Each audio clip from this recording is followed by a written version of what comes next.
안녕하세요. H성형외과 백정환입니다. 오늘 설명드릴 내용은 퀵광대 수술 후에 발생한 광대뼈 결손과 또 골절편이 이렇게 남아있는 그런 어떤 부작용에 대해서 조금 설명드리고자 합니다. 퀵광대라고 해서 굉장히 간편하게 적은 비용으로 어떤 광대가 돌출된 동양인의 얼굴을 교정하려는 어떤 시도가 많이 있어 왔던 듯 합니다. 사실 퀵광대라는 용어는 어떤 수술 용어가 아니고요. 의사들끼리 사용하는 수술명은 아니고 어떻게 보면 약간 마케팅 용어가 아닌가 합니다. 퀵이라는 단어가 뭐 빠르다, 쉽다 뭐 이런 이미지를 갖고 있기 때문에 회복이 빠르거나 수술이 빨리 진행된다. 그래서 아주 간단한 수술로 오인하는 경우가 종종 생기게 되는 듯 합니다. 또한 비용 또한 저렴해서 다른 여타 쌍꺼풀 수술이나 이런 것들처럼 가볍게 생각하고 수술에 임하게 되는 그런 일이 최근 한 5, 6년간 많이 이제 일반화된 듯 합니다. 또한 이제 비전문의 선생님들께서도 퀵광대 정도는 뭐 할 수 있다. 어깨 너머 배우셔서 이렇게 하시는 경우도 많고요. 그러다 보니 부작용 양상도 굉장히 다양하게 나타나고 또한 어떤 볼처짐이나 어떤 분류와 광대 갭, 골결손 등등 광대 수술에 대한 어떤 부정적인 이미지를 굉장히 많이 양산한 듯합니다. 이 환자분 같은 경우는 이제 귀 구렛나루 쪽 앞에서 이렇게 절개를 해서 이쪽 방향으로, 그러니까 실제 수술할 때 이런 방향으로 오스테오톰이나 어떤 라습을 통해서 뼈를 갈아주거나 뼈의 그 어떤 절편, 그러니까 포 뜨듯이 광대뼈를 이렇게 뜯어내는 그런 방식으로 수술을 받으신 분입니다.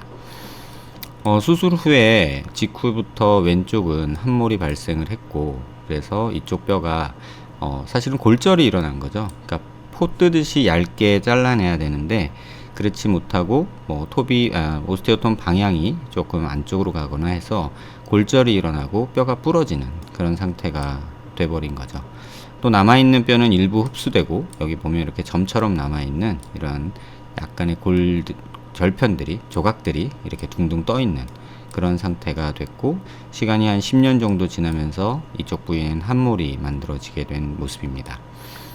다행인 것은 교근이 그나마 막 이렇게 뭉쳐서 아래쪽으로 볼록해지지는 않고 이쪽에 이제 흉살들이나 어떤 인대에 엉겨 붙어서 그럭저럭 펼쳐진 모습으로 유지를 된 그런 상태로 이제 재개내원하신 분입니다.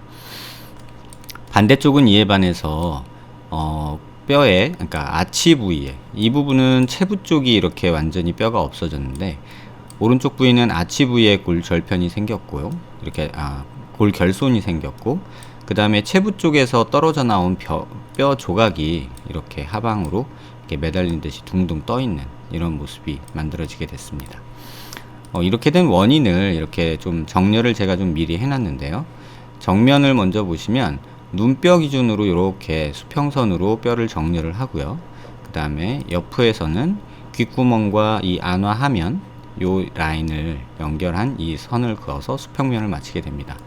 또 고개를 들어서는 이 안화유 신경이 나오는 구멍을 위치로 이렇게 수평면을 잡게 되는데요. 이런 식으로 수평을 잡고서 정면을 보면 이런 식으로 보이고요. 약간 이쪽이 폭이 좁고 이쪽이 폭이 좀 넓은 양상이 관찰이 됩니다. 이쪽이 폭이 넓으니까 옆광대는 더 튀어나오게, 뒷광대는 더 튀어나오게 느껴지고요. 이쪽이 폭이 적다 보니까 45도 광대는 상대적으로 이쪽보다 더 튀어나온 듯한 어떤 이런 모습을 보이게 됩니다. 고개를 들어서 보시면 이쪽 광대 수술은 굉장히 잘 된 듯이 보이지만 이렇게 연결만 어느 정도 되어 있다면 뭐 결과는 만족스러웠을 거라고 생각이 됩니다. 이쪽 잘 보시면 두개골 후두부가 왼쪽으로 이렇게 좀 불룩한 모습이 보이는데요.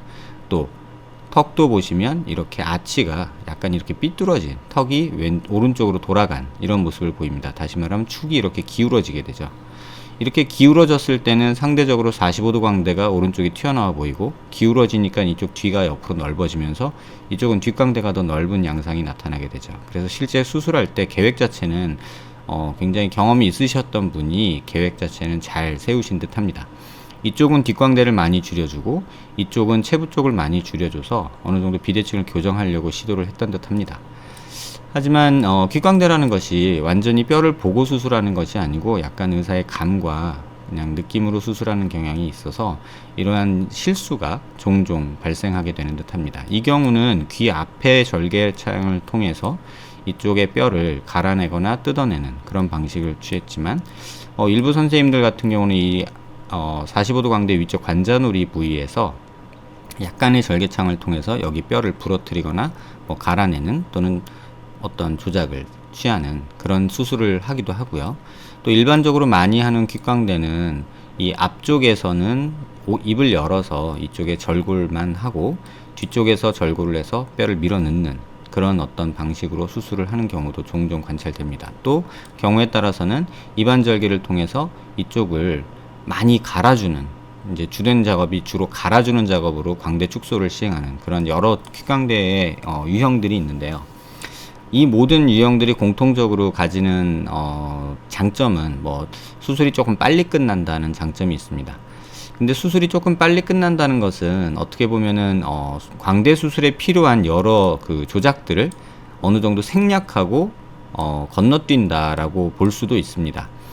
수술이 빨리 끝난다는 것은 수술하는 의사가 숙련돼서 그 조작이 익숙해져서 빨라지는 것이 옳지, 무조건 빨리 하려고 어떤 꼭 필요한 조작들을 어떤 생략하는 게 많아지면 이러한 위험성은 그거에 비례해서 올라간다고 생각이 됩니다.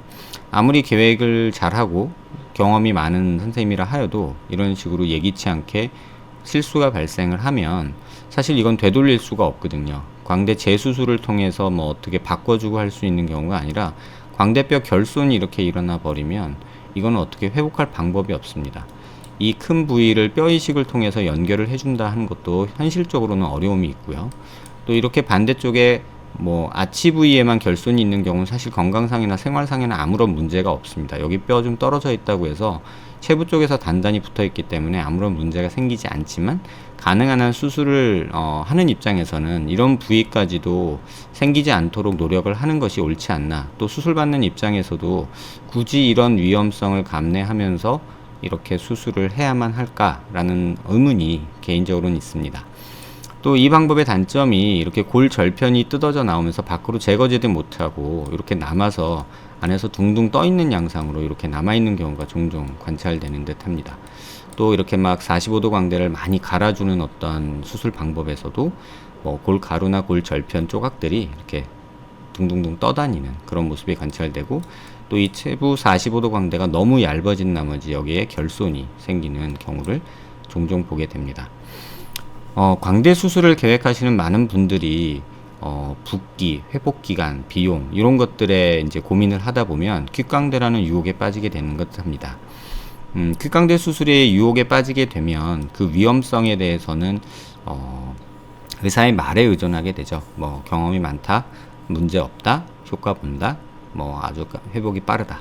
이제 이런 양지만 보면서 그 그늘인 음지를 보지 못하고 수술을 결정하고 만족하는 분들도 물론 계시겠죠. 하지만 이렇게 위험성이 있어서 좀 되돌릴 수 없는 어떤 결과를 초래하는 경우도 종종 보게 되는 듯 합니다. 수술을 결정함에 있어서 정확한 진단과 수술 계획, 그 다음에 계획한 대로 수술을 정확히 실행할 수 있는 의사의 경험, 손재주라고 할 수도 있겠고요. 그런 것들이 모두 만들어졌을 때 조금 더 안전한 수술이 되어야 될 수 있다고 생각을 합니다. 다른 여타 물품을 구매하거나 이런 행위와 달리 성형수술도 엄연한 의료행위이기 때문에 이러한 부분에 있어서 너무 비용이나 회복, 어떤 그런 단순함 이런 것들만 추구한 나머지 이 환자분과 같이 돌이킬 수 없는 후유증에 다시 재수술이나 어떤 큰 재수술 계획을 해야 되는 그런 경우를 만들지 말기를 바라는 마음에서 오늘은 말씀드렸습니다. 광대 수술을 준비하시는 분들께 참고가 되는 내용이 되었길 바랍니다. 감사합니다.